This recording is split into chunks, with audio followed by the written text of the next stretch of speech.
اللهم صل على محمد وآل محمد.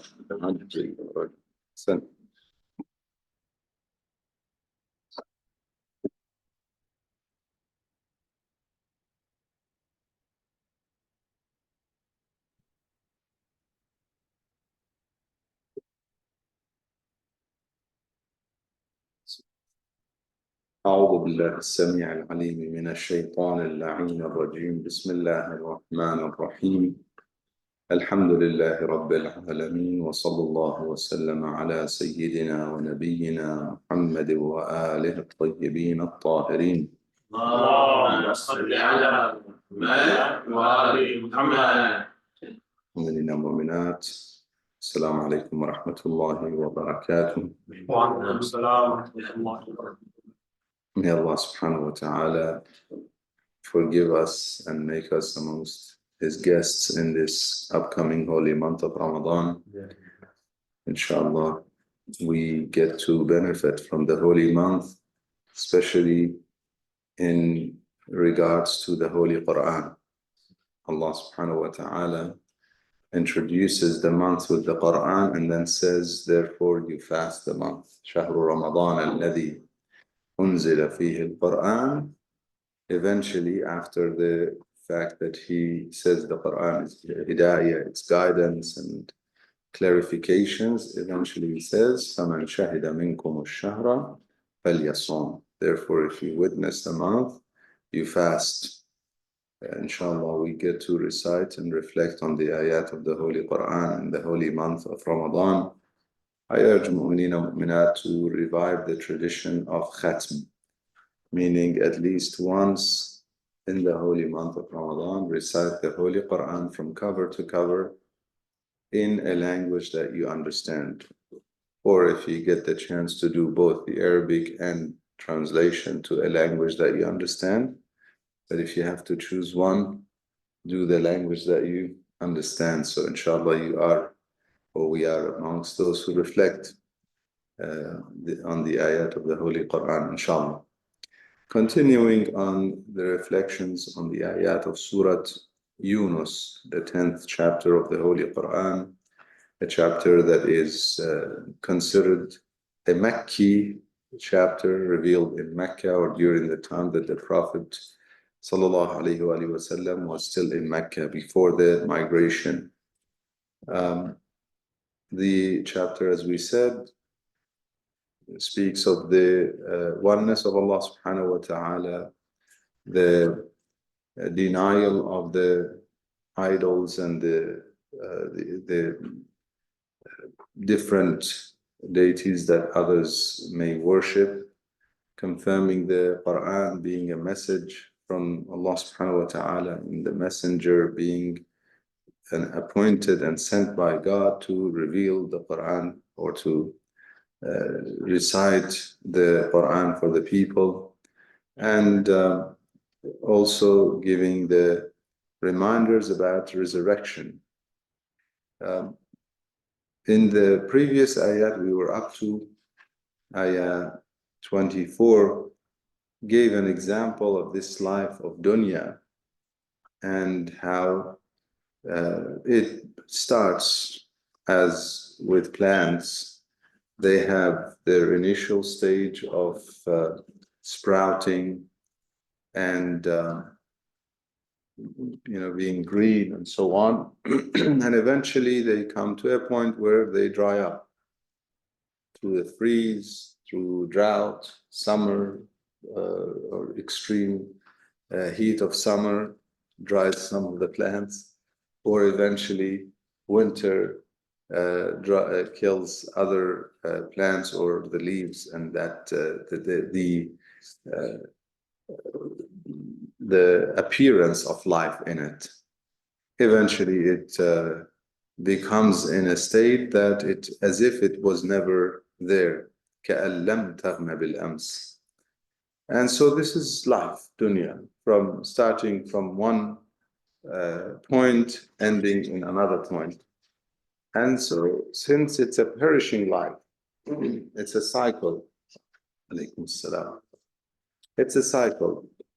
Everybody goes through it. We witness it season by season. We witness how the nature goes through it. And we also witness how people go through it. Individuals who one day were young and strong, just like the youth here, they were so strong and thought that nothing could stop them. And they got to another stage in their lives and they realized, okay, we're going soon.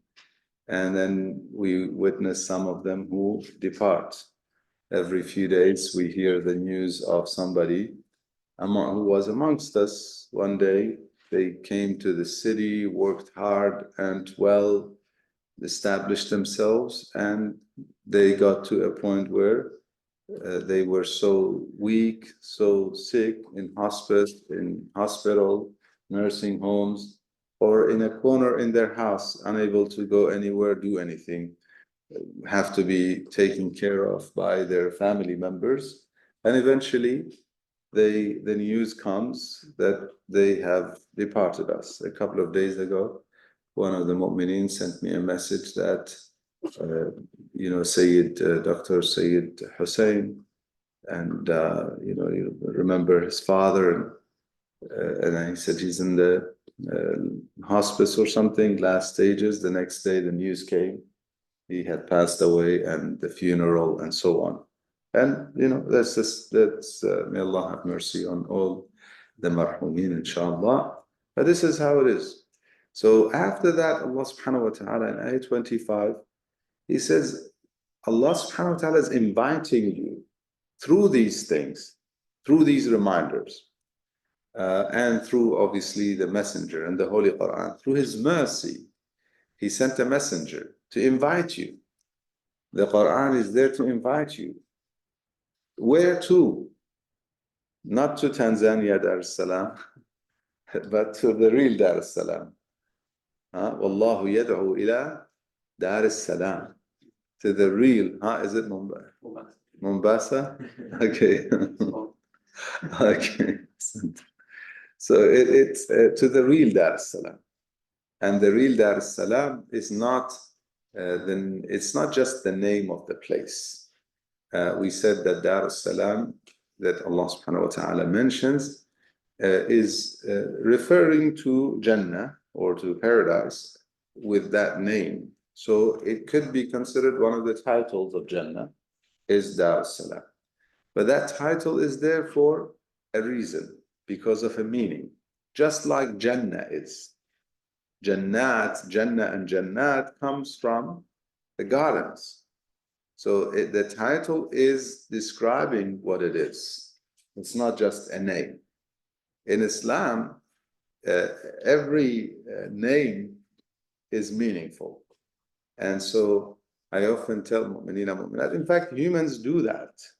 It's just modern day society is so cut off from the reality that they don't realize that names resemble something.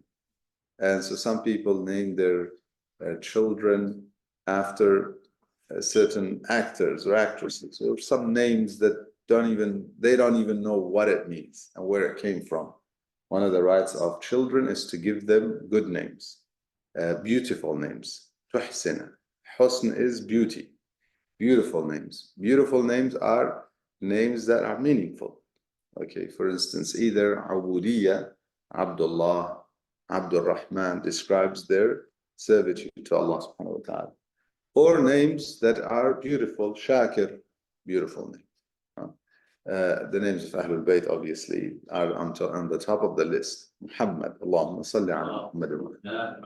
Praiseworthy, extremely praiseworthy. Muhammad with the shadda, from hamd with a lot of emphasis, extremely praiseworthy. Mahmud from the same root. Ahmad from the same root. Ali, high. Hassan, beautiful. Hussein, the beauty in a very gentle way, a very nice way, cute way, if you want, comes from Hassan. Okay. And the rest of the names of Ahlul Bayt, salawatullah wa salam alayhim ajma'in. So, the Waleed Ahsan, thank you. Thank you. Thank you for the reminder. Yeah, Zainab. Zainab is one of the most beautiful names, beautifying her father. So not just herself is a beauty, but brings beauty to the father. Fatima, salamullah alayha. Allahumma salli ala Muhammad. Fatima, it blocks something. There's Fatima there. Okay, weaning off and blocking. So it is Fatima in the sense that it blocks the fire. In a family, blocks away, it brings mercy and blocks away the fire from that family. And Fatima, the daughter of the Prophet sallallahu alaihi wasallam, all of her followers, لأنها فطمت شيعتها, all of the followers of the Prophet and his family and the lovers of Fatima salamullah alayha will be away, protected through her, inshallah, from the hellfire. So beautiful names we have in the names of Ahlul Bayt salawatullah wa salamu alayhim ajma'in, the names that are so beautiful and meaningful. Back to the name Dar as-Salam, we said it has to do with the fact that Jannah and paradise is a place of salam, safety, immunity, peace. That is one thing. Another thing is, it is a place where you only hear salam. Darus salam. The angels say salam to you. People say salam to you. Allah subhanahu wa ta'ala above all says salam to you. So it is Darus salam from many angles. Allah subhanahu wa ta'ala is inviting us to that Darus salam and guiding us. He doesn't just invite us there. He invites, yad'u ila dar salam. He invites and guides us how to get there. وَيَهْدِي مَن يَشَاءُ إِلَى صِرَاطٍ مُسْتَقِيمٍ. Invites generally everybody. وَاللَّهُ يَدْعُو إِلَى دَارِ السَّلَامِ. He invites to Dar salam. He's inviting everybody. The guidance, however, is specific. وَيَهْدِي مَن يَشَاءُ. There is مَن يَشَاءُ. He guides those whom he wants, he wishes. Why? Is there a discrimination, God forbid, or any level of oppression? وَالْعَيَاذُ بِاللَّهِ. We seek refuge to God from that. There's never any level of oppression or discrimination. It is simply based on those who accept, those who turn towards it. I mentioned, I use this example quite often. It's like you have the signals coming from the satellite or any kind of, say you have the cellular towers, okay? Then they are repeating the signals, spreading a signal and repeating the signal. Those signals are there, okay? Wi-Fi signals are there. But what if you have a faulty receiver? You don't have a receiver, or you have a faulty receiver, or a receiver that's weak, receiver that's not so healthy, your device is unhealthy, then you don't get the full signal, or you don't benefit from the signal. So da'wah is for everyone. Wallahu yad'u ila dar as-salam. Those who turn towards that da'wah are in the right direction, now receive the hidayah. وَيَهْدِي مَن يَشَاءُ. Those who turn away, they turn in the opposite direction, they're not going to receive the hidayah. The hidayah means what? Guidance, yes, mashallah. And amazingly, hidayah is in the feminine, with the ta, it's the female, okay? Allah subhanahu wa ta'ala invites, some accept. And so they gain hidayah, they gain guidance from Allah subhanahu wa ta'ala. Then in the next ayah 26, he says, لِلَّذِينَ أَحْسَنُوا الْحُسْنَى وَزِيَادَةً. This is in relation to the previous ayah. He invited, so some did ihsan, some did good. Okay, so he invited, Allah subhanahu wa ta'ala invited, and as a result, some turned towards his guidance, towards the hidayah, and so they received hidayah, they acted upon it, they acted upon the guidance that they received. What happened? They become muhsineen, they do ihsan. When they did the ihsan, then they become amongst the alladhina ahsanu. So now that they accepted, they answered the call. Istajibu lillahi wa lirrasuli. Allah subhanahu wa ta'ala says in the Holy Quran, answer the call of Allah subhanahu wa ta'ala. God is calling you. Answer. When you answer, you receive further guidance. You act on the guidance, you do what? Ihsan. So all, yes. So how do you naturally get that feeling that you are being called towards Allah, or is it because of your amals or your deeds? Yeah. So the initial level is for everybody. Everybody gets it. Allah الذي خلق كل شيء ثم هدى. Anything that was created is guided. Anything, even nature, inanimate, everything. That's initial level. Everyone. Then those who act, they receive further guidance. Those who turn away, they slowly, they don't hear it anymore. It's not there for them anymore. It is it's through us, in the mind, in the heart. It's through us. It's what people often refer to as our conscience. The dhamir, for instance. We know deep within ourselves, this is right, this is wrong. We act on the right, we receive further guidance. And there's a hadith actually that says, Man amila bima ya'lam. Whoever acts on what they know, God gives them knowledge that they did not know. Allamahu Allah ma la ya'lam, or kafahu Allah ma la ya'lam. God will take care of them, teach them, and give them further guidance. So the first guidance, you act on it, you get more. If somebody constantly rejects the guidance. Constantly. Every time they get guided, they know, okay, this is harming somebody. It's a word I should not say. It's an action I should not do. And they neglect it. And they do the action. They harm others. 1 time, 2 times, continuously. It gets a point where they don't even feel it. They don't even feel bad about it. Sometimes I wonder, how could somebody deliberately kill an innocent human being? You know, for us, it's something that we could never imagine.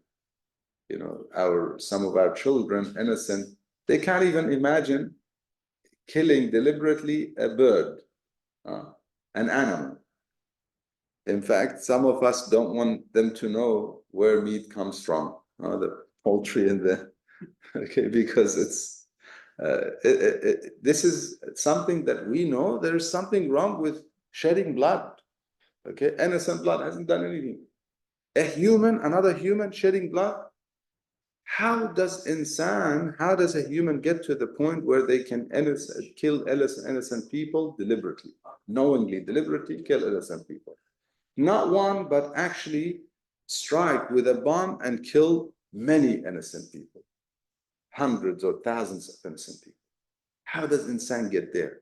It's because they constantly did not listen.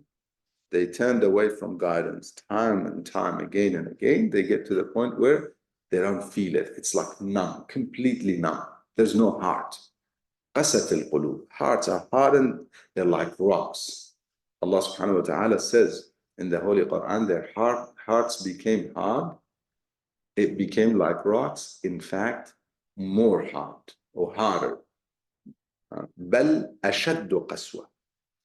You know, فهي كالحجارة أو أشد قسوة. So then he says, hijara, rocks, sometimes rivers flow through them. تتفجر فتخرج منها الأنهار. Rivers flow through hijara. Nothing flows through the hearts of those rock-hearted people. They become even worse than the stones. There's no qalb, there's no feelings at all. Why? Because they blocked it. Again and again they blocked it. And it starts with simple things. This is why the completion of actually one's religion is marriage. Why? It's amazing because you learn to practice your self-control, your patience, your kindness, your love, your mercy, day in, day out.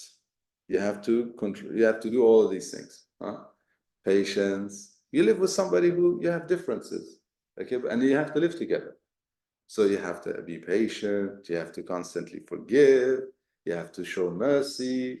A human needs love. You have to show love, kindness. All of these beautiful things. Okay. If we don't do that, what happens? We destroy families. Those who aren't able to do that in that small circle, it goes further. They become, if I'm abusive to my spouse, verbally or physically, or if I don't forgive my spouse, if I don't show kindness to my spouse, I'm more likely to be abusive elsewhere as well. I'm more likely to not show kindness elsewhere. Yeah. So when we disobey God in that circle, we're going to disobey God elsewhere. And when we don't obey, knowing that we know what's right and what's wrong. If we don't obey in those areas, then next time we will not obey. And the time after, we will not obey. God forbid. And eventually one does not feel it, does not hear it. Okay. The rain, the rust and dirt on the heart is one of the concepts that Quran uses about that guidance and how people deal with it. كَلَّا بَلْ رَانَ عَلَى قُلُوبِهِمْ. Because of their actions, مَا كَانُوا يَكْسِبُونَ, because of what they earned and what they used to do, they created a barrier. Their hearts don't hear it. Imam Sadiq alayhi salam, he says, Allahumma salli ala Muhammad. He says, hearts have a gate for angels. Angels come and guide us. Sins open a gate for devils. Okay, a dark spot is put on the heart and a gate for the devil.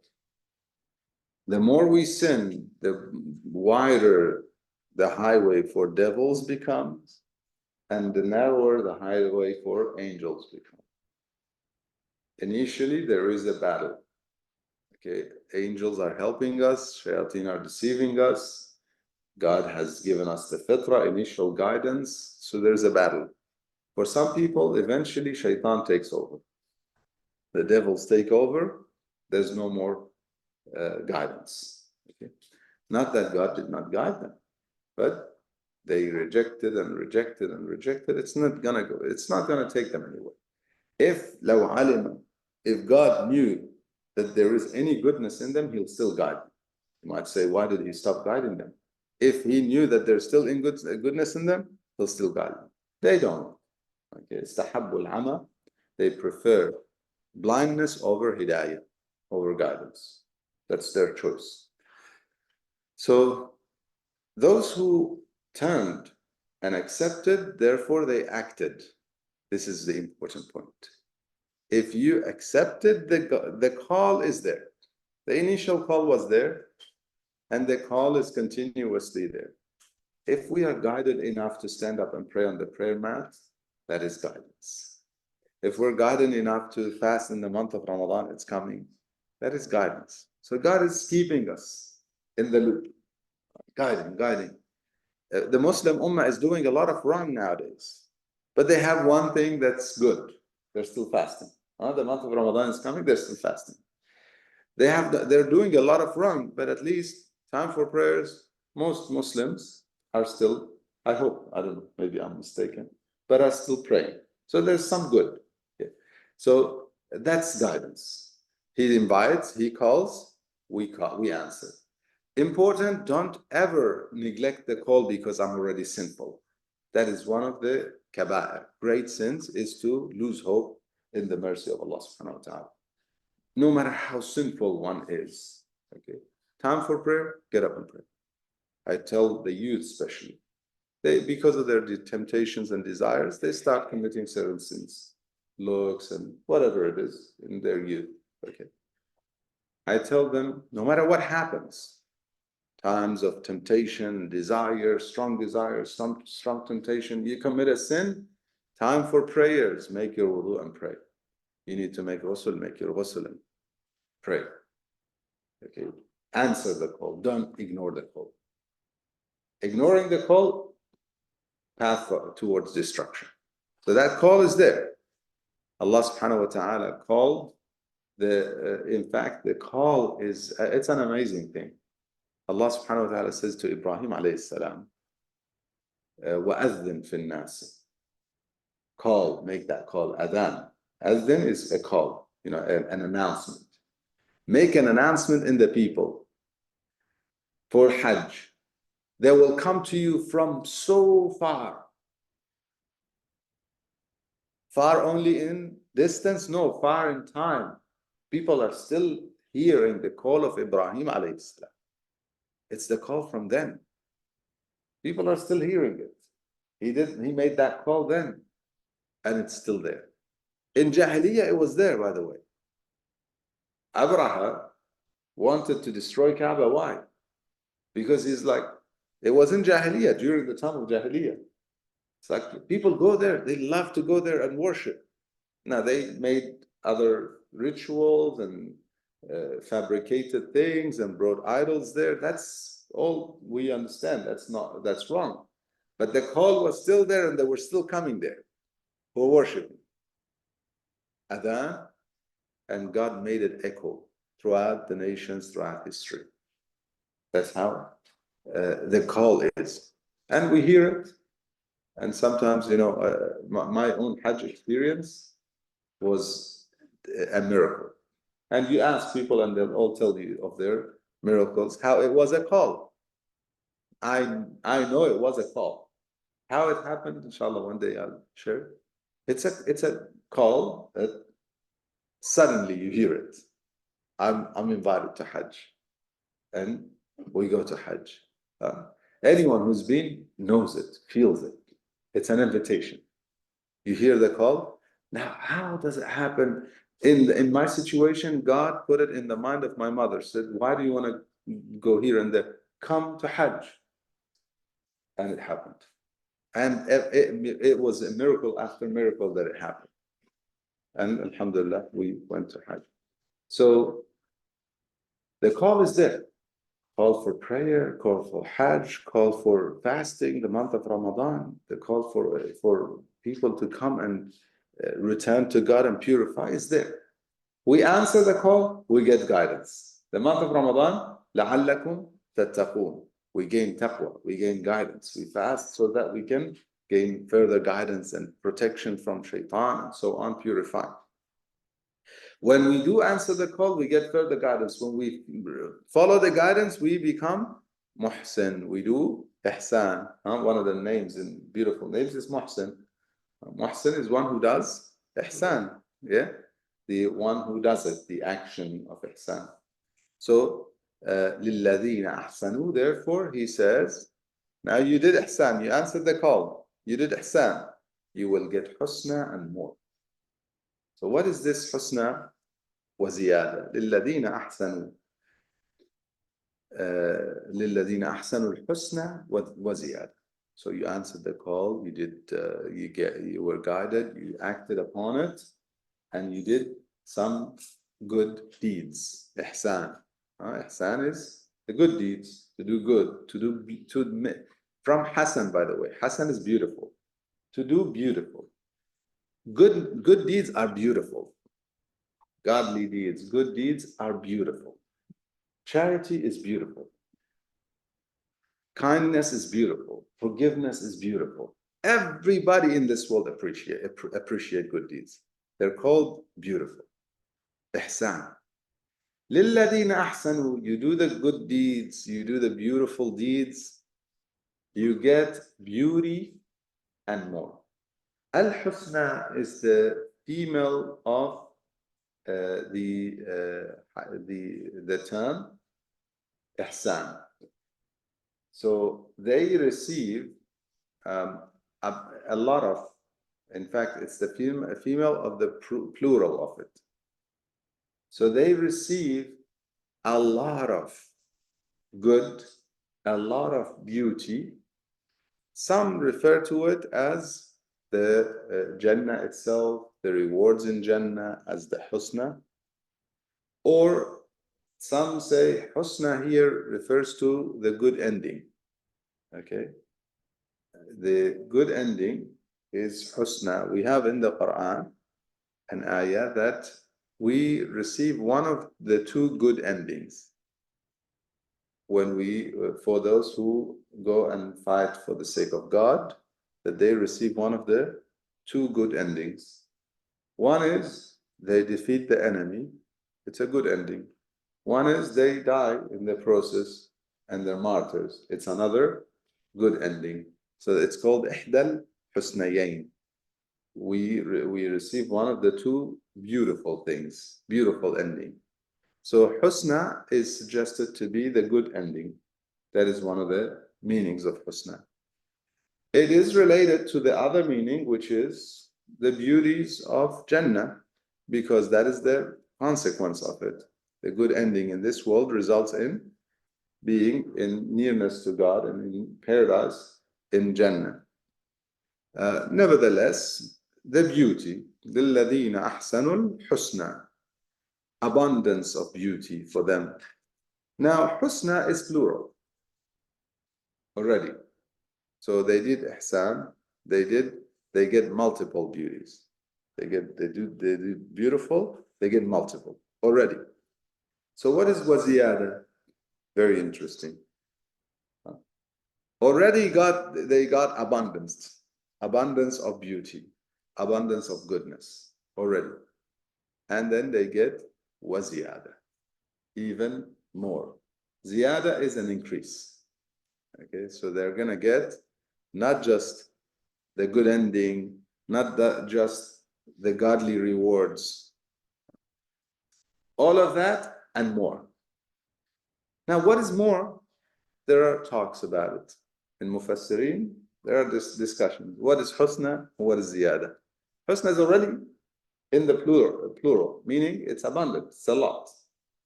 So what is more? So some say husna refers to the hasanat that we receive in multiples. That's why it's in plural. You do one good deed, man ja'a bil hasanati falahu ashru amthaliha. That you have, it's multiplied to 10. Or completed, ashr as in complete. In the decimal, 10 is complete. Or completed, you've finished that cycle of 1 to 10, complete. You know, as they say here, on a scale of 1 to 10, you know, what's your feedback on this particular thing? 10 being the highest. So ashru amthaliha is an example of that. On a scale of 1 to 10, what do you get? You get the highest, complete. So that is one of the meanings of ashru amthaliha.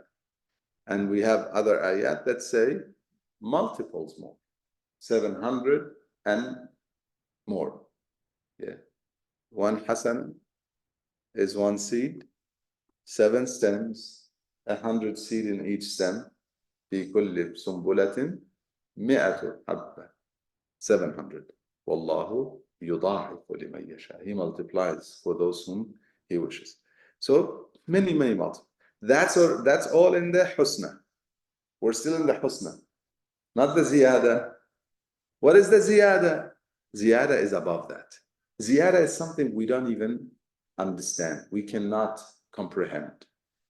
Ziyada is from God. That's it's not comprehensible. It's beyond us. Quran may refer to it as something like Radwan. وَرَضْوَانٌ مِّنَ اللَّهِ أَكْبَرُ. After Allah subhanahu wa ta'ala describes all the heavenly rewards, the different heavenly rewards that He describes, جَنَّاتُ عَدْنٍ تَجْرِي مِن تَحْتِهَا الْأَنْهَارُ. There are rivers and gardens and castles and thrones, decorated, beautiful fruits, all of that, all of the beautiful things, the birds and the servants and all of the beauties is one. And then he says, greater than that is Ridwan min Allah. So some suggest that ziyada is that Ridwan. You may think, oh, all of that in Radwan, that's for people with limited understanding of God. When it's from God, وَرَضْوَانٌ مِّنَ Allah. It is from God. That's something different. That He's saying that's from me. Just like, it's not to say that the rest of the rewards are not from God. We know everything is from God. Yes. Just like our body, where is it from? It's from Allah subhanahu wa ta'ala. When God created Adam, He says, when I complete his shaping, beautifying, balancing, فَإِذَا سَوَّيْتُهُ. Taswiyah is when you make it good, balanced, complete. When I make that, and then when I put into him a ruh from me, وَنَفَخْتُ فِيهِمْ الرُّوحِي, a ruh from me. Then you angels, you need to prostrate to him. فَقَعُوا لَهُ سَاجِدِينَ. Now I have honored him with a ruh that I refer to it as from me. Min ruhi. That is not to say it's part of God. No. There's no, God is not into parts. We cannot think of him like that. But he's honoring it to say it's from me. Ilm from God, referred to as ilm ladunni. آتيناه من عندنا. The Khidr فوجد عبدا من عبادنا آتيناه رحمة من عندنا وعلمناه من لدنا علما. من لدنا. From us, God refers to himself. He says, we gave him that knowledge. Okay? Knowledge from God. That's different. Ridwan min Allah. That is from God. Something special that we cannot comprehend. Musa alayhi salam could not comprehend the ilm that Khidr had and kept asking him questions because it was min ladun. It was from Allah subhanahu wa ta'ala. Even Musa, a prophet from Anbiya ul-Azm, could not, he had to ask, why did you do this? Why did you do that? No. To Khidr. Why did you make a hole in the ship? Why did you, that's it, the second one is the toughest one, yeah? Why did you kill this boy? And then eventually, why did you fix the wall? All of that because he did not have that min ladun ilm. So this is something we cannot comprehend. Radwan that is from God, we don't. That's ziyada. According to the Mufassirin, the ziyada in this ayah is that's a special thing from God. We don't understand. And therefore some, they say, no need to try and explain it because we cannot understand it. Husna is already the good ending, paradise, all the good things you could imagine that have been described. That's one. Ziyada is beyond us. Leave it to God. It's sometimes, you promise your children something and you want to surprise them. Okay? And you tell them, if you do good, they want to achieve something that's they think is the best thing. Can we get this gift, the toy, the holiday we're asking for? And you say to them, I have something more. You'll get that. But I have something more. And you leave it. Okay? Allah subhanahu wa ta'ala wants to surprise us. And He is not a parent who is limited with their resources and with what's available in this world. There's no limits for Him. Okay, so He will surprise us in something we can never comprehend. Let's just leave it there. لِلَّذِينَ أَحْسَنُ الْحُسْنَى وَزِيَادَةً. Inshallah, we get to see that. وَلَا يَرْهَقُ وُجُوهَهُمْ قَتَرٌ وَلَا ذِلَّةٌ. This will come back in the next ayah. One of the things that happens in the hereafter, in Akhirah and Qiyamah, is that some people, their faces become pale. They become dusty, dirty. They become humiliated. They feel humiliated, exposed. In dua or munajat al-Sha'baniyah, we say, Ya Allah, you have hidden my errors in this world. قد سترت علي ذنوبا في الدنيا وأنا أحوج إلى سترها منك علي في الأخرى. I needed more in Akhirah. I want that hiding and protecting more in Akhirah. Here, you hid it from some of your righteous servants. إذ لم تظهرها لأحد من عبادك الصالحين فلا تفضحني يوم القيامة على عيون الأشهاد. Everyone is witnessing on the day of judgment. All the eyes are there. We don't want to be exposed there. Yeah. That is the extreme humiliation. Sometimes we're harming somebody, hurting them, or doing something towards them. Even if they knew, we wouldn't do it. If anyone else knew, we would never do it. Oftentimes, husband, wife, for instance, important reflections. They would say things to each other. If the neighbor heard it, they wouldn't say it. If the parents heard it, if the siblings heard it, they wouldn't say it. They would do something.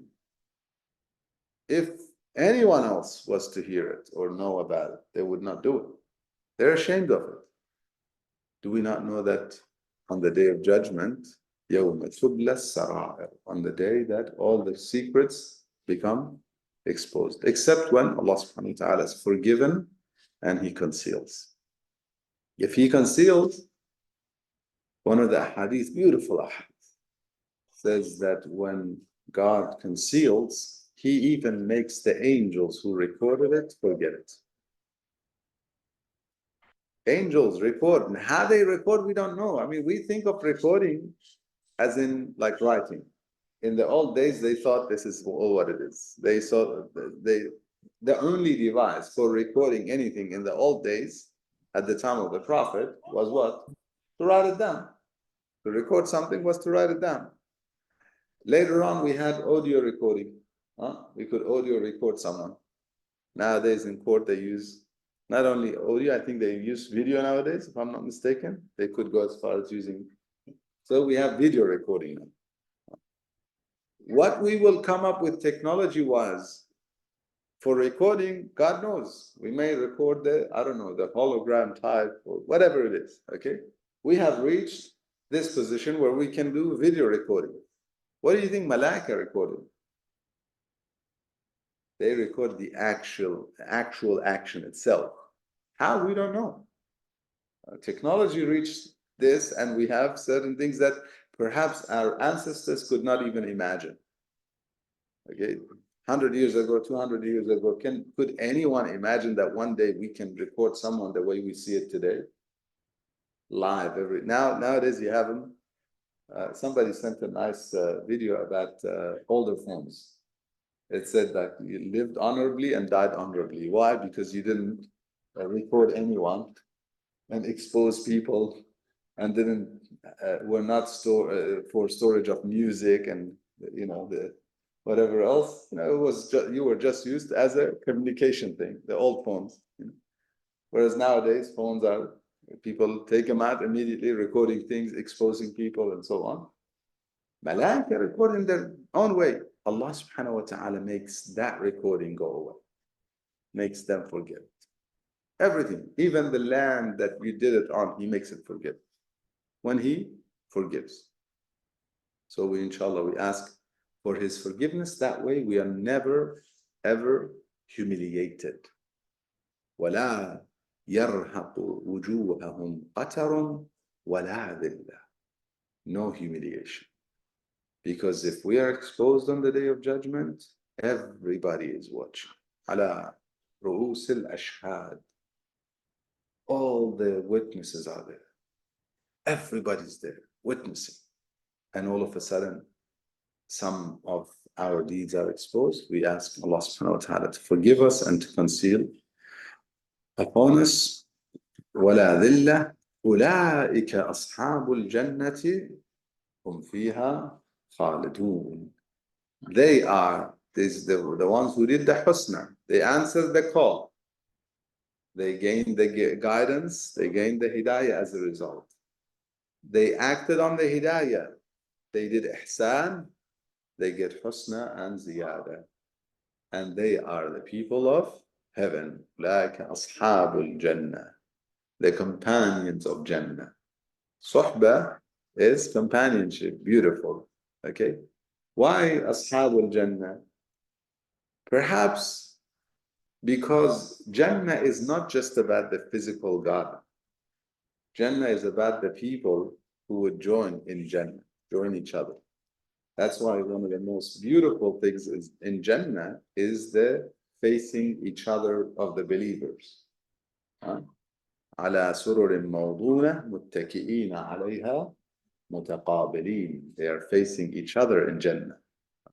The believers are there saying salam and salama, and they don't say any ill words, they don't have any ill feelings. Beautiful companionship. If you had, sometimes people get stranded on islands, okay? If you had that island as a person who owns an island and had the ability to have people come visit you, you wouldn't call it stranded in an island. An island belongs to me. All the beautiful palm trees and coconut trees and I don't know, whatever else they put in the movies sometimes. Okay, all the beautiful things are yours. But you're stranded because you're alone. Even if you find that island with the most beautiful castle, okay, already built, you don't even have to build it. Water is there, everything's there, all the fruits that you could imagine there, all the cattle, the animals. One would go crazy. Start talking to animals. That's us humans, our social beings. We want other. So Allah subhanahu wa ta'ala knows what He's created. So the beauty of Jannah is the suhbatul abrar, the companionship of the righteous, the best, the top, the virtuous. We would be amongst the virtuous, with the virtuous. Ashab al-Jannah in that regard, that we will be in the companionship of the righteous and the Prophet, inshallah, and Ahlul Bayt, salawatullah wa salamu alayhim. أجمعين اللهم صل على محمد وآل محمد. And Khalidun, Allah subhanahu wa ta'ala did not create us for perishing. He created us to live. And therefore, He makes them live there eternally. Khalidun. Hum fiha khalidun. Another beauty. In this world, no matter how good it is, for some, it might be very good. For others, some struggle a little, some struggle more. Everybody in this world has some level of struggle. Some struggle more, some less. It's only a degree of the difference. The degrees of difference in terms of struggle. Otherwise, everybody is. Okay. And one thing is sure about this world, is that sooner or later it comes to an end. Whether you struggle a little or struggle a lot. Ad-dunya, Imam Ali alayhi salam, he says, Ad-dunya taghurru wa tadurru wa tamurru. Deceives, harms, and passes. And then he says the best part about it is that it passes. وَخَيْرُ مَا فِيهَا أَنَّهَا تَمُرُّ. It's not the place as the final abode. The hadith that is narrated from the Imams of Ahlul Bayt from Isa alayhi salam. He says, dunya is like a bridge. Pass over it. Don't make it your final home. فَعْبُرُوهَا وَلَا تَعْمُرُوهَا. Don't pay too much attention to this world. Focus more on your akhirah, the journey there. هُمْ فِيهَا خَالِدُونَ. There's khuld.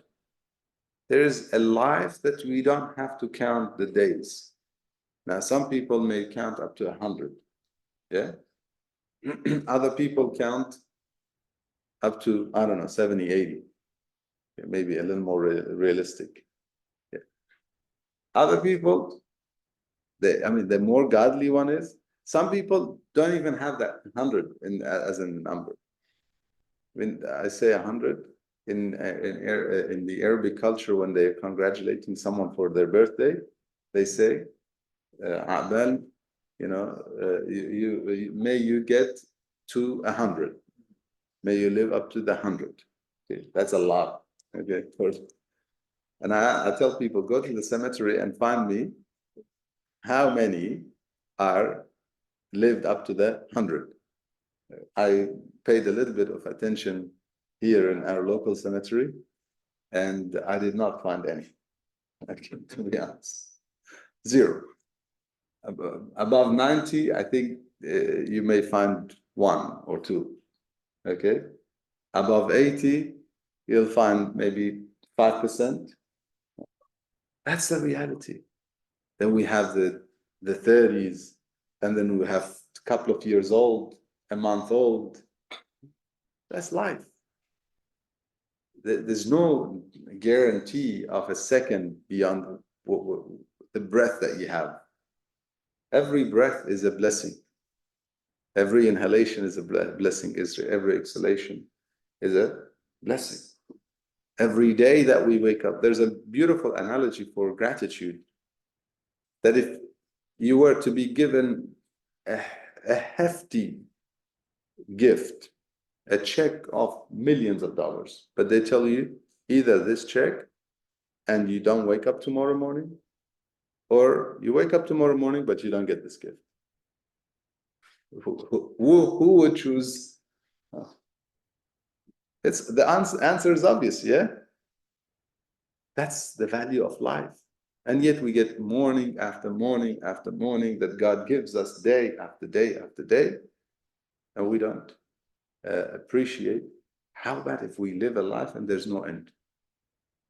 Hum fiha khalidun. Which one is better? The one that we live a few days and we don't know when they're gonna take the paper. That's it. And the other one that live. Go on. The next ayah is to keep us in balance. We don't lose direction and focus. وَالَّذِينَ كَسَبُوا السَّيِّئَاتِ. The call was there, remember? وَاللَّهُ يَدْعُو إِلَى دَارِ السَّلَامِ وَيَهْدِي. He called. Some answered, he guided. When they followed the guidance, they did ihsan. Some did not. They turned away. As a result, what did they do? كَسَبُوا السَّيِّئَاتِ. They earned themselves the bad deeds. وَالَّذِينَ كَسَبُوا السَّيِّئَاتِ جَزَاءُ سَيِّئَةٍ بِمِثْلِهَا.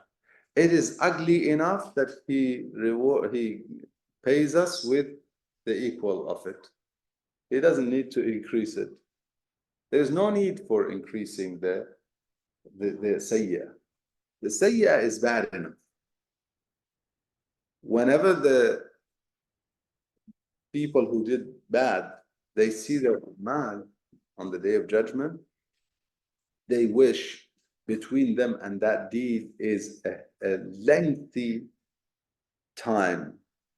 Amadan ba'ida. They don't want to be near that. When they realize how ugly, how filthy, how bad those evil deeds are, they would want to be so far from it, have nothing to do with it. Even a single act. Looked at something that you should not have looked at. May God forgive us before we are faced with it on the day of judgment and we say, God, please keep me away from this. I don't want to see this. It is so ugly, so disgusting. I don't want to be near it. I listened to something I should not have listened to. Same thing. We don't want to be anywhere near it. Itself is bad enough. جَزَاءُ سَيِّئَةٍ بِمِثْلِهَا.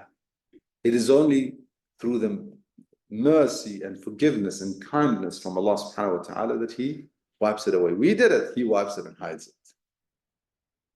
Inshallah, we're forgiven and not in a position where we have to face it. جَزَاءُ سَيِّئَةٍ بِمِثْلِهَا. What is the result of it? The result of it, سَيِّئَةٍ وَتَرْهَقُهُمْ ذِلَّةٍ. سَيِّئَةٍ. It brings humiliation to them. وَتَرْهَقُهُمْ ذِلَّةٍ. It catches up to them. We said in the previous ayah, وَلَا يَرْهَقُ وُجُوهَهُمْ. Somebody might say, what is يَرْهَقُ and تَرْهَقُ here? ذِلَّة is humiliation. تَرْهَقُ is when it catches up to them. They say it's not just تَغْمُرُ. تَغْمُرُ is when it covers them. Okay? But تَرْهَقُ means تَصِلُ وَتَغْمُرُ. It reaches them and it covers them. Not just covers them. So it has more meanings. Here, it's an amazing expression because that sayyi'ah, that bad deed that we may have committed, and we seek, inshallah, refuge to Allah subhanahu wa ta'ala from ever having to face it, we ask Him to forgive us before it catches up to us. It reaches and it covers, and it makes one feel humiliated. وَتَرْحَقُهُمْ. That sayyi'ah, you may say, why in that In the first, in ayah 26, yarhaqu comes in the masculine. In the second ayah, ayah 27, it comes in the feminine. Tarhaqu. Yarhaqu, tarhaqu. Why? Perhaps the first one is general, that the concept of coming, reaching them, and covering them with humiliation is not going to reach them. So it's general. In the second one, it's emphasizing that one sayyi'ah, وَالَّذِينَ كَسَبُوا السَّيِّئَاتِ. Sayyi'at is plural, okay? But one of them reaching them could, وَلَا تَرْهَقُوا, here could be the one. The one could bring humiliation. وَلَا يَرْهَقُ there, here, وَتَرْهَقُهُمْ. It will make them, it will reach them and bring to them humiliation. Sayyat, it is humiliation, the reality of it. The translation of it is so ugly that we don't want to be near it, and it's so humiliating. It reaches and it brings humiliation. وَتَرْهَقُهُمْ ذِلَّةٌ مَا لَهُم مِّنَ اللَّهِ مِنْ عَاصٍ. This could be translated in or explained in different ways. No one can protect them from God. That's one translation.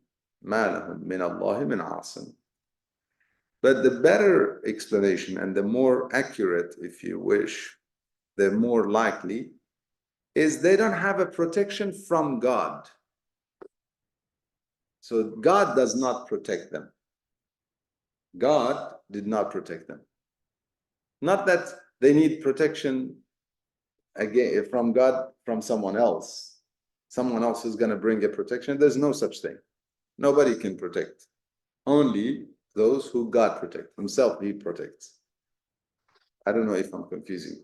So one is to say we expect on the Day of Judgment some forces, some powers are going to, some people think that, they will have idols who will come and protect them and help them. Okay? So that's one concept. These idols can do nothing. ما من شفيع إلا من بعد إذنه. Even شفعاء, if God does not permit, no شفاعة. من ذا الذي يشفع عنده إلا بإذنه. Even shafa'a does not happen. Nobody can do it unless He permits them. So is there shafa'a with His permission? Yes. Without His permission? No. So that's one thing. Here, it may be referring to that. Some say that's what that's referring to, that the protection from somebody, shafa'a or something. Or the fact that the asim is from Allah subhanahu wa ta'ala is the protector. Here, asma is some level of protection. Asma or asim is Allah subhanahu wa ta'ala. For the other people, He protected them. He forgave and concealed over them. Because we all have errors and negligence and neglect, and we may commit small or large. We commit different types of sins or acts of negligence and ignorance. So Allah subhanahu wa ta'ala, when for those who He has forgiven, they've done ihsan, they fixed even their bad deeds with good deeds. Innal hasanat yudhibna as-sayyi'at. The good deed, they wash away the bad deeds. So they did the ihsan, they washed away their bad deeds, God forgave them, concealed, their limbs forgot it, the lamp forgot it, the air forgot it, everything around them forgot it, the angels forgot it. He does not make us remember it, nothing. He protects us, in other words. So He is the Asim.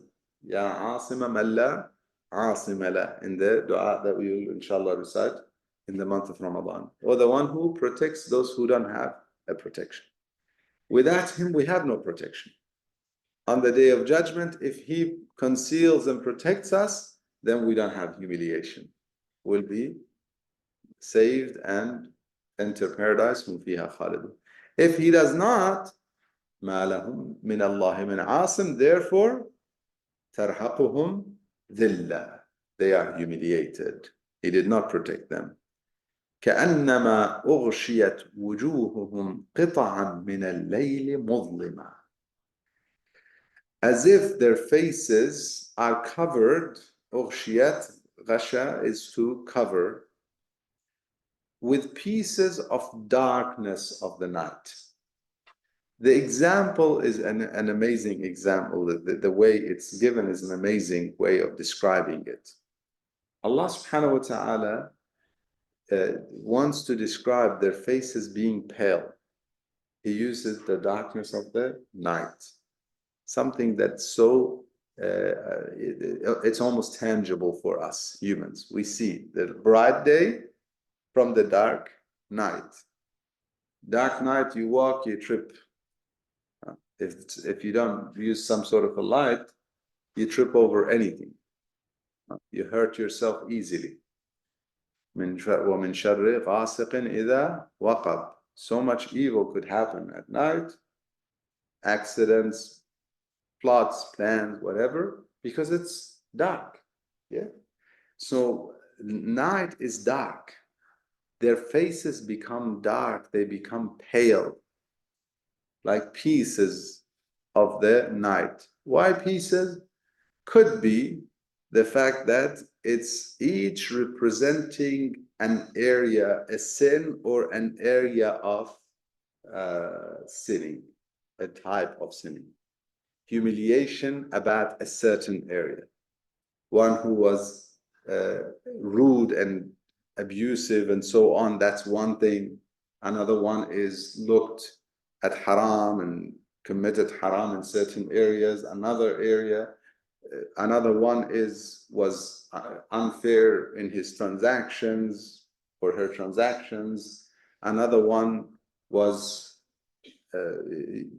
for instance, in terms of their words, was foul mouth and so on. So different, almost like patches of darkness, different levels, different layers, but just so dark.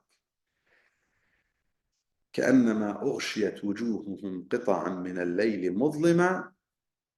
And then أولئك أصحاب النار. Now we said Ashabul Jannah is a beautiful thing because you think of the companions in Jannah, companionship in Jannah. What about Ashabul Nar? Why Ashabul Nar? Perhaps a reminder that we as humans, we want companionship. We don't want to be alone. So what kind of companionship you want? Who is going to be in Nar, in hellfire? The people you cannot stand. Evil people, they are enemies of each other. They may have common goals and become allies in this world. It doesn't mean that they love each other. If they're basically their common benefits are no longer there, they stab each other. Okay.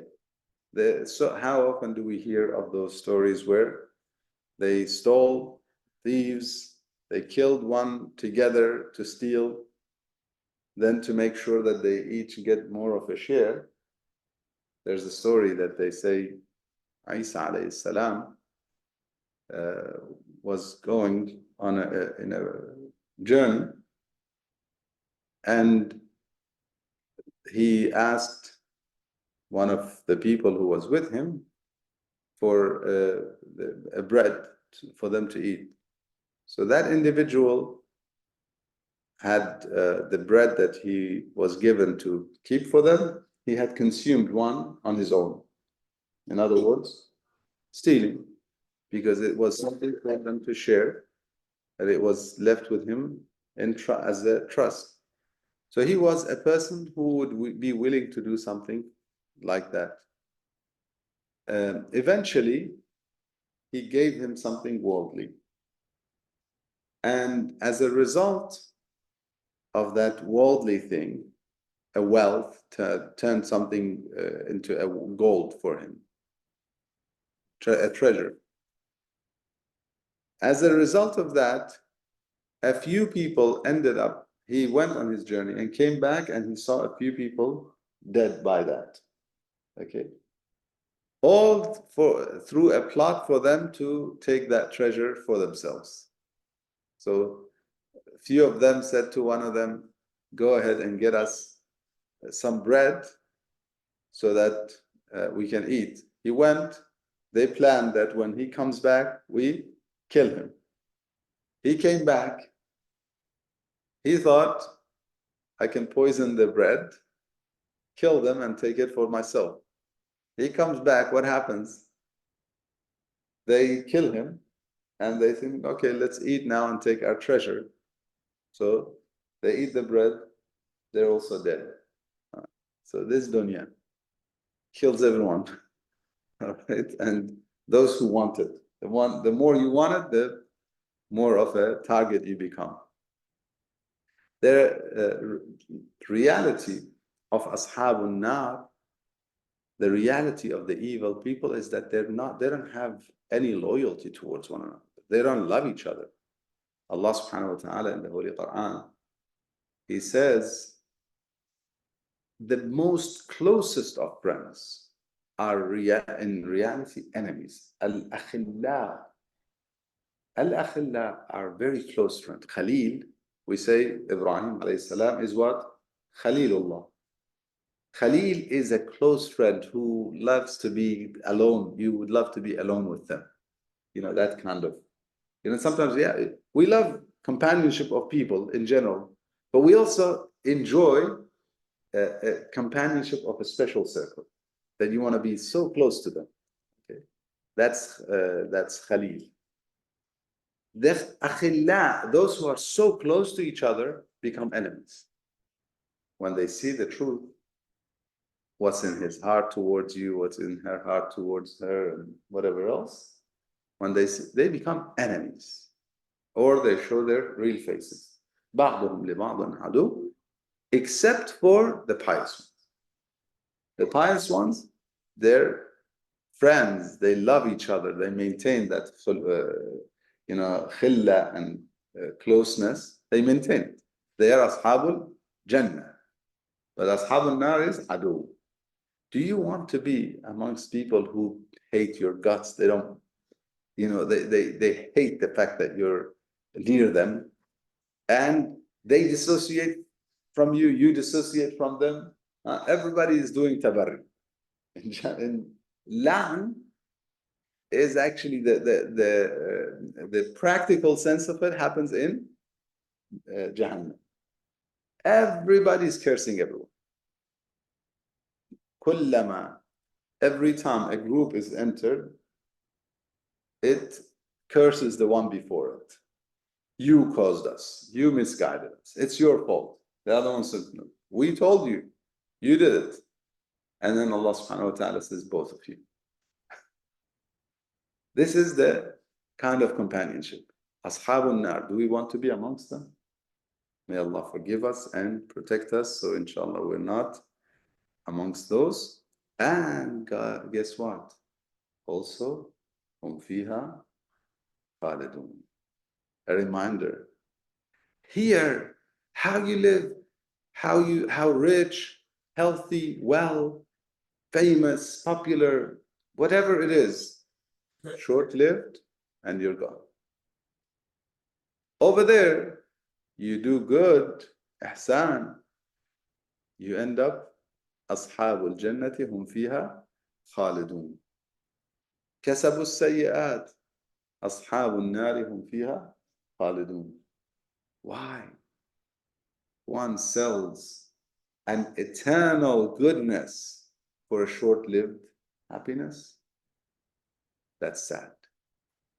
That one in a transaction tries to do something to gain some short-lived, if lived even, short-lived happiness, and sacrifice and give away eternal goodness and more. Al-Husna wa ziyada. Gives up on that ziyada, that they would never even know it. Imagine, aren't we curious to know what is that ziyada? What's that bonus that God wants to give us, or what's that extra that we don't know, understand? We have no understanding of it now. Aren't we curious? One who does not deserve Jannah cannot smell it, cannot even smell it, yet its scent is so strong that can be smelled from 500 years distance of traveling. Almost like saying 500 light years or something of that. It's actually to explain, to bring the meaning closer to us. It is so beautiful. Its scent is spread so wide that it can be smelled from hundreds of years of traveling distance away, and people of Nar will not even smell it. So not only Husna they don't smell, Ziyada they never ever know about. Isn't that shameful for us to miss out on all of that and to not get the Ziyada and understand what it is and what it could be, and end up in the companionship of the worst people? A good analogy is when prisons. Who is normally in prisons? All the criminals. Okay. Imagine somebody who did something little and is fearful. I don't want to go to prison. One of their biggest fear, what? Someone who's just does some small, crime that deserves a jail sentence. One of their biggest fears is, I don't want to be in that area with such people. It's the worst people. All the criminals, or all the evil people, from their looks to their acts and whatever else. Okay. I don't know, like mass murderers and I don't know, everybody's there. That's hellfire. And in hellfire, no one is innocent. No innocent person is there. Every evil person is there. Do we want to be ashabun nar wal a'yadu billah? فيها خالدون, and there's khuld. So that we have to choose for ourselves which kind of khuld do we want for ourselves. If there are any questions on what we've discussed so far.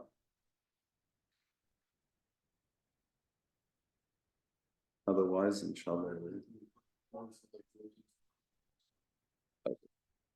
on the group. Ahsan. So a reminder that we have a poll in the group. 11, 12:30 if they want it, otherwise. Okay. So either it'll be from 11 to 12:30 in the month of Ramadan, or we don't have it in the month of Ramadan. So the two options for the poll is, if we continue in the month of Ramadan, it'll be from 11 to 12:30. So finish with Dhuhr. It's going to be 1:30 or something. Yes. Okay.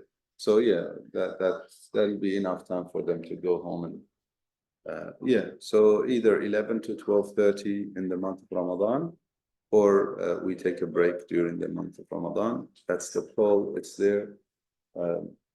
Please do participate so we know which way we're going, inshallah. Ahsan.